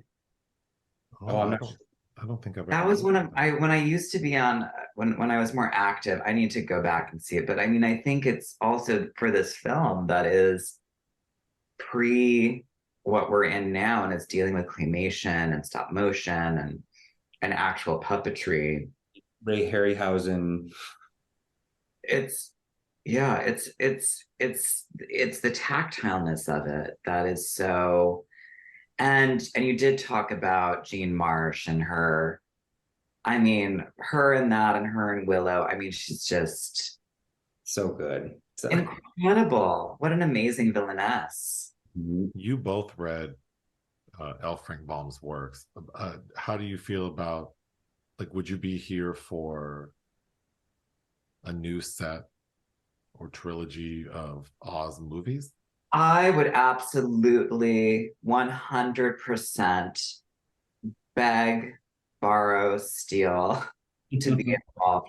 If I if I could play Mombi, Yes. I would as like as like a and to really spin Mombi like maybe away from like just female witch into like non-binary evilness. I would love to as I don't know. I mean, but this is also how I feel about queer rep, and I miss just as films like Poison and Queers. I think we're getting to have uh are kind of, well, what if we don't want to? What if we're not will embracing it for you? Uh, Hmm. I think that's sort of I would, but yes, please, if it happens, please cast me as Mombi. Um, and yeah, or I would love to write it. I mean, I think that I think that the the terror and the Wizard of Oz has remained as such an iconic film, um, because of uh it's stunningly visual. It's wonderful, and it is a story about how can friends come together to deal with, and what does friendship mean. I think that, and I think that that's what we're still in, and if in Dorothy's case it's about misfits. That's the Friends of Dorothy line. I mean, the way that that would get used by Yeah. old school, iconic gay culture. Like, you well, know, Yeah. that's how the rainbow became a symbol of gay culture, was because of the Wizard of Oz. yeah. And then you think of David Lynch, David Lynch's favorite film used throughout. Wild at Uh, Heart, what? Wild at Heart is the Wizard of Oz. Absolutely. In the full coming in the full Glinda bubble. I mean, and I also think of in Twin Peaks season 3 when I can't remember who his character is, but as he says to the David Duchovny, who's now the head of the CEI as a trans woman, and he says, you know what, when they were giving you trouble and I said, change your hearts or die. It's really, Yeah. I think that and again, I mean, and what we now say, or what we use now when we're talking about queerness and trying to really embrace everyone inside of that who is inside of the LGBTQIA plus placement of this sense of otherness. These movies, for me, Return to Oz, and why is my pick over Wizard of Oz, is I think because of the trauma. And it is also this thing of, we're going to remove this out of you. We're going to remove your fantasy life out of you. Well, they're not only just removing her fantasy, it's her instinct. Like which you just referenced, they're choosing to make her, as a little girl, doubt herself. They want her to toe the line and just become an automaton. And what I think the egg, thinking about it more, symbolizes, of course, like a seed, it's fertilization, it's progress, where this rock, the Gnome King, he's an inert thing that can only amass other things, right? So as something like an egg means something else will die and something else will take over. I love it. I love it. I mean, and then I also will say the score, chef's kiss. The score is so good. It's so beautiful. The part where the part where she looks at the yellow brick road and she goes, what happened? And then she goes, my friends, and the music swells. Still to this day, we will get me full crying with that music. I was going to say, despite all of my ridiculousness in the video, the overwhelming feeling I had watching the movie 2 days ago was that how sad it was that this young girl is being commandeered because her view of life makes like the people who around her uncomfortable. Yeah. I mean, they're really going to shock this bitch to death because they don't like. I mean, it's so ridiculous that it's horrifying as an adult. Like as a kid, I think it was just scary. But thinking about it 2 days ago, it's just terrifying. Like this little girl, she's just. I even joked it with Nick. Like, I mean, Nick talks about some things all the time, and it's like, well, so we're gonna get you ECT treatments because you talk about something last summer all the time. Like, no, of course not. I mean, and when I think of the films that I've used, so I used this film in a solo I did called Two Alike, and it was this part where I talked about I grew up on the Wisconsin River, and there would be someone who would drown in that river almost every summer. I mean, there were these undertows to it, and I would reenact the escape. So I would run out of my house and then run down this hill and like roll down it and like scream and play both of the girls and being like, faster, Dorothy, faster, just screaming and screaming. And also I liked to play the nurse who would, like, when she'd come around the corner with a flashlight and go, so, I mean, and then they scream and they run. And I would do it over and over and over again. So I used it in this solo I did called Two Alike, where I did it for as many times as I possibly could on stage every night. So I would do it until I physically couldn't do it anymore, which was what I would do as a child, and why I wanted to redo that as an adult at this point in my adult life, pushing it through a lens of Viennese actionism. And it's certainly not at the same stakes of brutality, but I would end up like bruised and certainly out of breath. And because I was so curious about my reenacting of that moment, which was a thing around escape, and then her friend who's helped her dies. I mean, they grab this piece of wood, they go under, her friend's gone, she comes up in a crate, and all she can think of is like, I'll push myself through, this is the best I can do. I mean, it's really the survivalist quality of that film for me as a child who grew up in abuse was my first idea as a hero. And the next one that would follow would be Michelle Pfeiffer as Selena Kyle Catwoman, because I think so much happened between then and that film where I was really just carrying my books in front of me, trying to disappear. Yeah. All the ways that Selena first comes across as being like a corn dog, and then the turn into like you finally get pushed out that window, and you're like, yeah, oh my God. I mean, that's a whole other wait, you've done Batman Returns? Yeah. Well, we should circle back because I mean the way that Max Schreck is based on Trump and the Penguin's based on Giuliani, it's like I mean the part when he goes, "You're fired." It's so wild. I mean, and all of her lines about like this robber baron. It's written by the guy who wrote Heathers, excellent. Yeah. Anyhow, I love Return to Oz. Everyone should watch it if you haven't. Jeremy didn't see it as a child, so when we watched it, was like, I don't love this. Oh. I didn't see it might be a mosquito and amber kind of like grab for certain queers, but that one, or for certain people, but it really is for me, I think. And the movies that are that I've used are, that one was the first one. I've used Suddenly Last Summer, and I've used Batman Returns. And then there's, but also in the one where I used Suddenly Last Summer, I also used part of Showgirls and part of The Piano Teacher. Because it's this thing about trying to get focused. It's a different thing. I don't want to talk about my work in this. No, that sounds amazing. And if I could do a triple feature of those in a day, what a lovely day.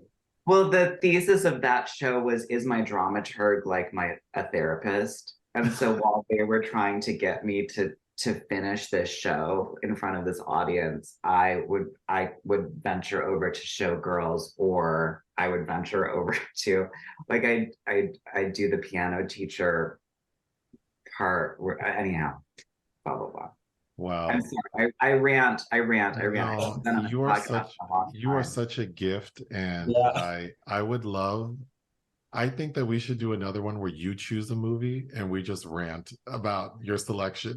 Gosh, I mean, I do feel, and I did feel this in, the problematics, and I understand the industry and in America around filmmaking, but so few people saw France, and I just introduced it up here, and when I think of films that have been coming out around performativity and even just recently with Barbie, with this idea of being a woman and what gets put on, that there's something inside of the and when I say, and what gets put on that is the smallest thing I could say for the immense historical violence of misogyny that we continue to live in.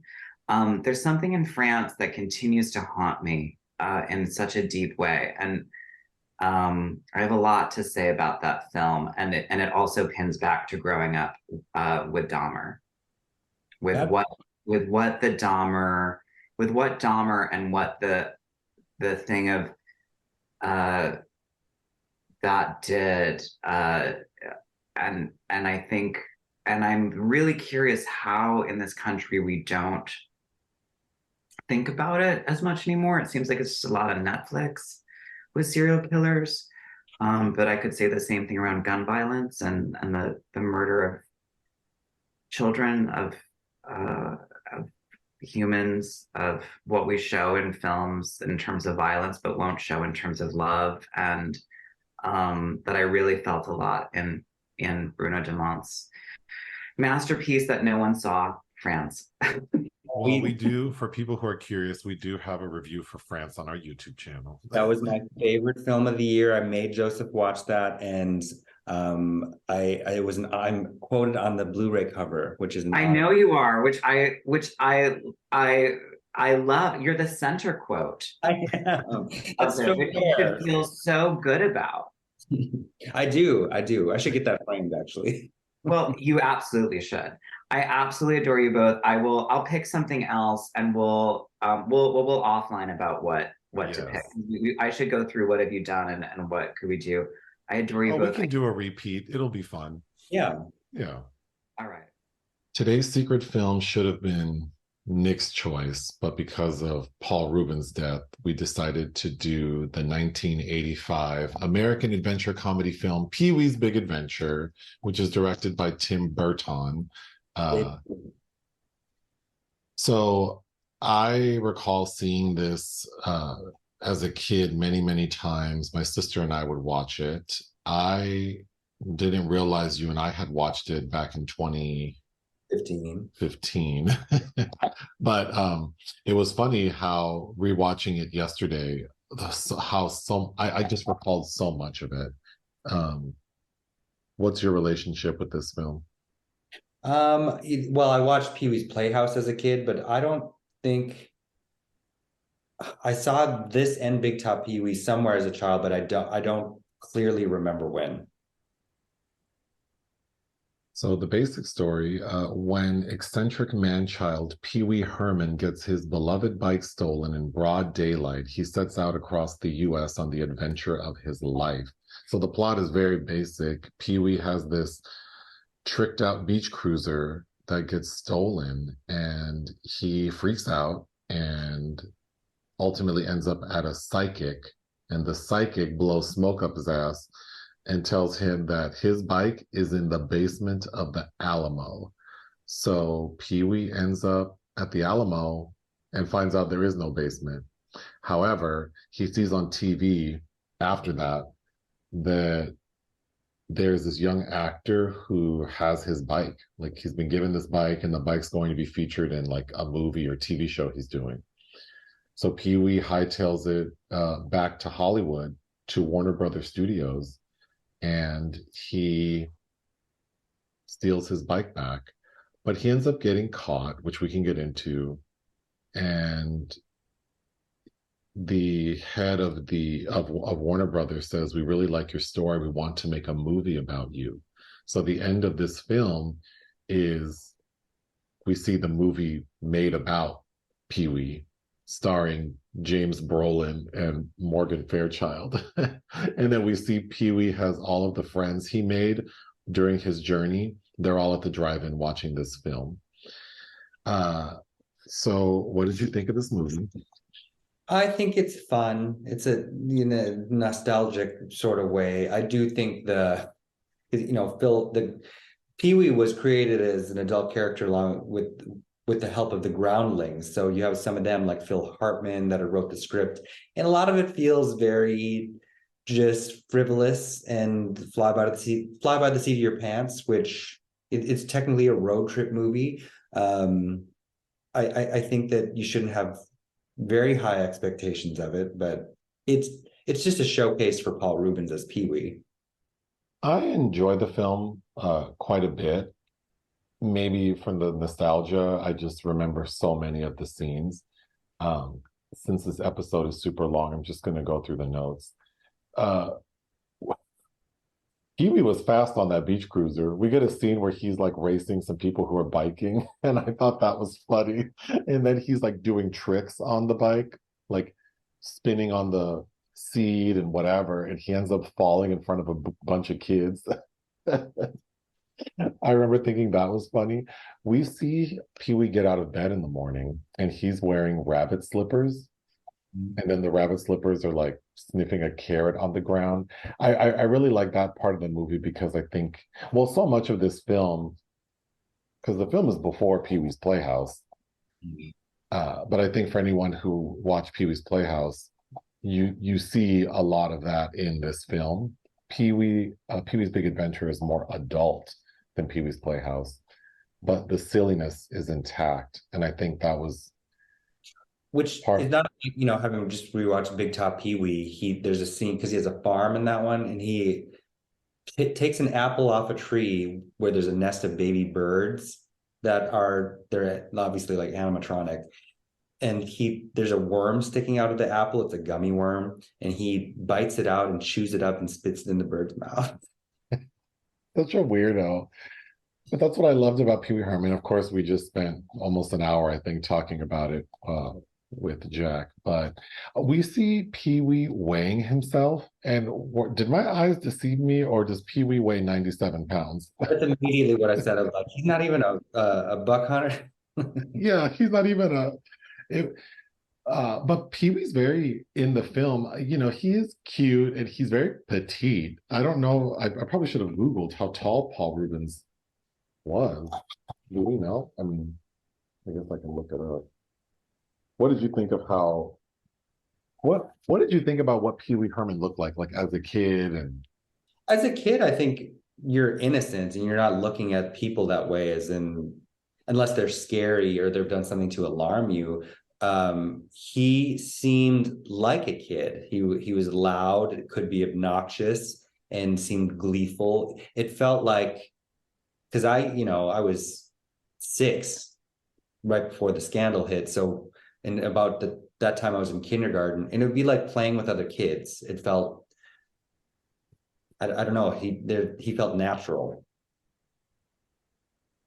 yeah, I would agree. I don't know that. Well, I was like, older when I started watching Pee Wee's Playhouse. But I think watching him yesterday, he's a cute little guy. He's 5'10", so he's very thin because he's wearing those young ass suits with them high water pants, and we see like, you can tell that like his torso is like very slim and trim. So I mean, it certainly adds to this boyish sort of aesthetic, which is confounding sometimes. It's just so strange. I mean, we talked about already how people perceived him. I don't, certainly this man boy look combined with the scandal, combined with sort of the perceived uh, purpose of his programming. Because, what we didn't talk about is that originally the character Paul Rubens created, Pee Wee Herman, was, it's not a children's character. It's meant to be subversive adult humor that sort of morphed into this kids thing. What we also didn't talk about was the second scandal in 2001. We didn't, because, well, we were just talking about so many other things. I felt like we were just running out of time. But yeah, I mean, he was sort of called out, like there was an anonymous tip in 2001 that he might be in possession of child pornography. Ultimately, he was not charged because his reasoning was that he had purchased like material in bulk, and within that material there were images that would be considered inappropriate or like child pornography. But I guess the district attorney's office or whomever found because he was saying that he just bought all this stuff and didn't know what was in it. But that took years for that to play out. But I think we need to mention it's much like Michael Jackson was kind of his reputation was vulnerable because of the 1991 incident, and how he was treated unfairly about that, because we're talking about masturbating in public.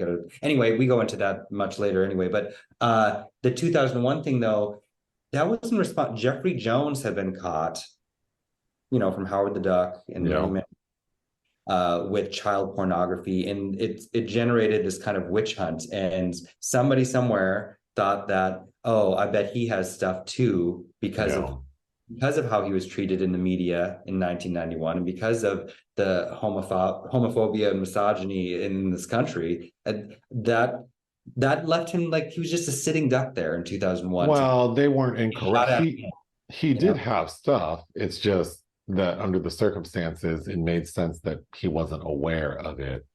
I guess, but it is a little suspect, like, but again, I mean, he wasn't charged, so I can't sit here and be like he's guilty of, whatever. But moving on, what I think Pee Wee's so interesting because he's kind of chaotic, but also really put together. So it's almost like, I think as a kid, feeling safe with characters, sort of, we're surrounded by chaos, but in the end, everything works out. So I think it relieves a lot of anxiety. So like watching Pee Wee watering his lawn, and it's like he has to warn his neighbor because the water is going everywhere except on the grass. Okay, the character of Francis. ugh. The minute he popped up on the screen, it hit me how much I disliked that character who reads as gay and he's like the spoiled rich kid man boy. And immediately he tells Pee Wee, it's my birthday, and my dad said I can have whatever I want, and I want your bike. And Pee Wee's like, the hell you do. But Well, that's my the dad country we live in now. and Francis is like, well, my dad says I can have whatever I want because we have money. And Pee Wee's like, bye bye. So he goes shopping, and that's when we're introduced to Dottie, who I thought Dottie looked like if you mixed Pia Zadora and Shakira. She's She a did. cute. She's cute. Yeah, she's cute. Elizabeth Daily. She is like in love with Pee Wee, and Pee Wee, Helen Keller, he doesn't see her, he doesn't hear her, but she runs the bike shop, and Pee Wee's there to pick up a custom horn, like for his bike, and he's just ignoring her so hard. But when he goes back outside, he sees that the bike that he chained up with like 100 feet of chain has been stolen. And ultimately, we learn Francis had it stolen, but Pee Wee goes to confront him, um, which is a funny line because Pee Wee goes to Francis's mansion and bangs on the door, and the butler opens it. And the butler tells Pee Wee Francis is having his bath. He's not available. And Pee Wee goes, oh, yeah, where are they hosing him down? Pee Wee had a mouth on him. He wasn't innocent. He was talking shit. He did not seem afraid. But even before that, when Pee Wee finds out his bike is stolen, the way he freaks out, when I was a kid, I was so tickled by that. Because then he has that community meeting where he's basically going over like the events that led up to his bike being stolen. And he has like 200 pieces of evidence that he's like going through. I think that's very good comedy writing. But then he becomes a shell of a man when he realizes that he probably won't find his bike. So we get a scene where he's walking like in the alley during the rain, looking like Nosferatu. And then he comes upon the psychic. And Madame Ruby wasn't shit because she's a total fake. And she comes up with the Alamo because she's looking at like a sign outside her window. And then same thing, she sees a sign for like a basement. So she's like, oh, it's at the Alamo in the basement. And poor Pee Wee, he goes hitchhiking and he's just out there. Like at one point, he falls asleep on the highway. I think that's funny. Probably the most interesting part of the movie to me is when he gets picked up by an escaped convict. Do you recall the actor's name? That convict says he was arrested for cutting off tags from a mattress, but clearly he's like a murderer. I remember that part as a kid because I remember thinking like, we do that. What do you mean? Oh, cut off the tags on the mattress? Yeah. As a kid, I really thought it was illegal. Like, you can't cut these tags off. But it's interesting because watching it as an adult, I feel like the convict was kind of attracted to Pee Wee.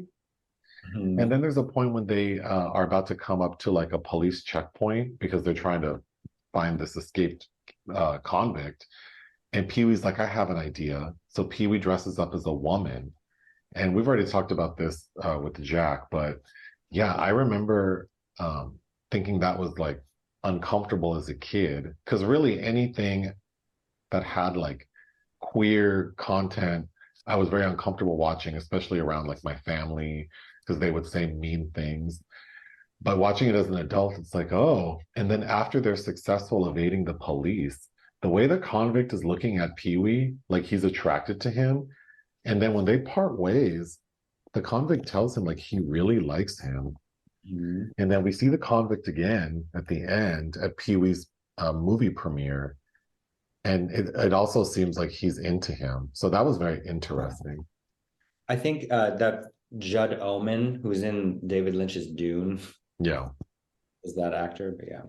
When he's with the convict, they fly off a cliff because Pee Wee has to drive, and it's like again, memorable scene, all the curvy roads, but they fly off this cliff and they're driving a convertible. So they basically use the convertible top as a parachute, which is so ridiculous, but I think it's so cute. Um, I mean, the most iconic scene in this movie, I think, is Large Marge. Oh yeah. So Pee Wee gets picked up by this woman truck driver, Large Marge, and she makes like a scary face, like a claymation face. And then we find out um, that Large Marge is like a ghost. So like a ghost picked him up. And I remember as a kid being terrified by that. And then you get a taste of what Tim Burton would later do with special effects in Beetlejuice.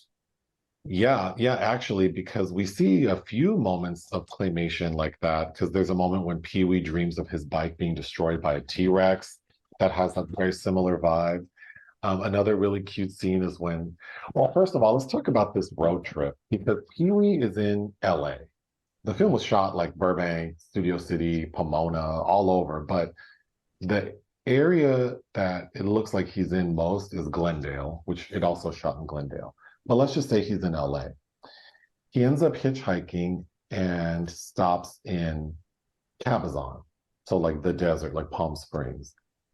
And then from there, he hops on a train because he's being chased by a man who we can talk about.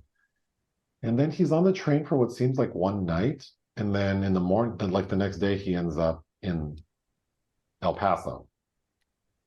So that journey seems very interesting that it just happens that he gets the trip is very short, but the person chasing him, there's a waitress he meets named Simone, and she takes a liking to him.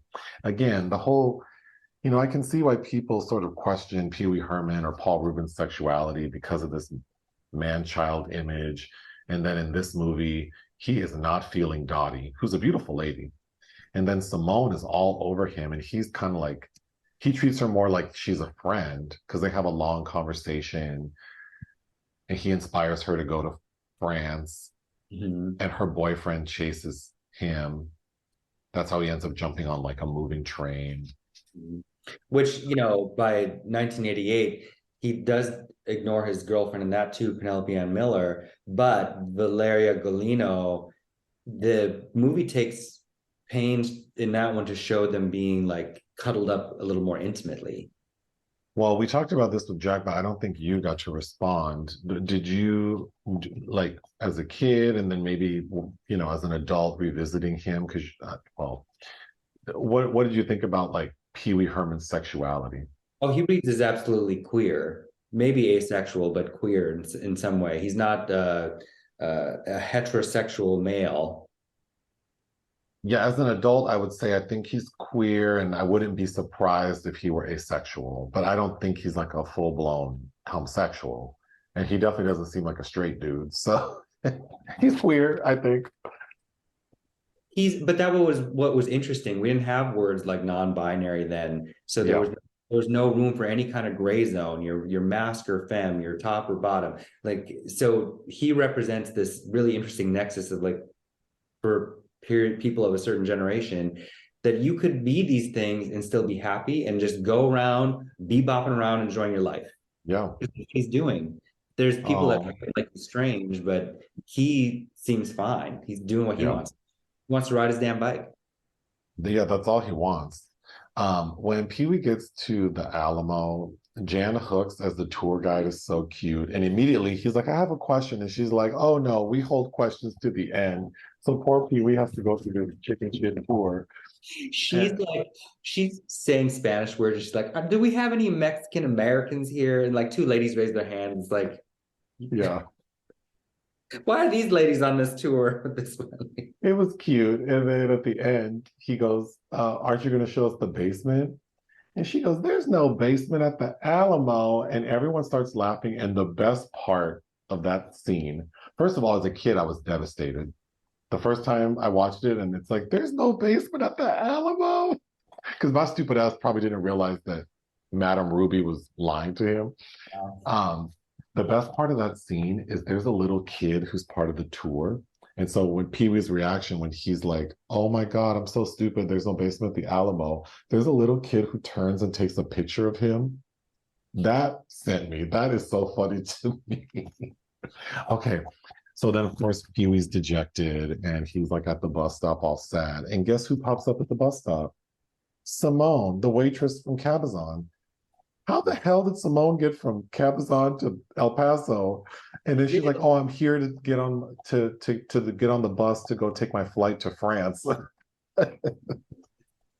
Seems like there's a lot of extra steps to your trip. Yeah, how did you get from Cabazon to Texas? Right.